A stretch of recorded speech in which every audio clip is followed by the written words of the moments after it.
Hello বন্ধুরা, আজকে আমি আরেকটা রেসিপি নিয়ে আসলাম, হচ্ছে ট্যাংরা মাছ।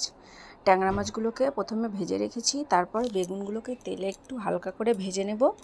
তো এটার মধ্যে সামান্য কিছু মশলা দেব, জিরে গুঁড়ো, ধনে গুঁড়ো আর হচ্ছে লঙ্কা গুঁড়ো, আর কিচ্ছু দিব না।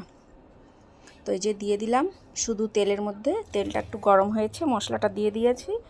মশলাটা ভালো করে কষে আসলে মাছ সামান্য জল দিয়ে দেব, আর একটা কাঁচা লঙ্কা দিয়ে দেব গোটা। তো এখন আবার ঝোলটা ফুটে আসলে মাছগুলো দিয়ে দেব। একটু ঝোলটা ফুটলেই আবার এগুলো নামিয়ে নেব। এইভাবে রান্না করে দেখবে, সত্যি অসাধারণ লাগে খেতে। তা আমি কালকে এরকম করেই রান্না করেছি। তো আরেকটা কড়াইতে আমি তেল আর কিছুটা কালো জিরা ফোড়ন দিয়ে দিলাম। দেওয়ার পরে ওই মাছের ঝোলটা ফোড়ন দিয়ে দেব।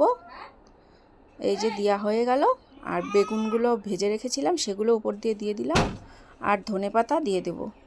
তো মাখা মাখা করব। তো দেখো ঝোলটা অসাধারণ হয়েছে, অসাধারণ। সবসময় করি আমি মশলা দিয়ে, তো আজকে নতুন রকমের করলাম। দেখো তোমরাও বানাবে, একদম অসাধারণ খেতে, বলার কিছু নেই। তো ভালো লাগলে লাইক কমেন্ট শেয়ার করবে, তোমরাও ট্রাই করবে।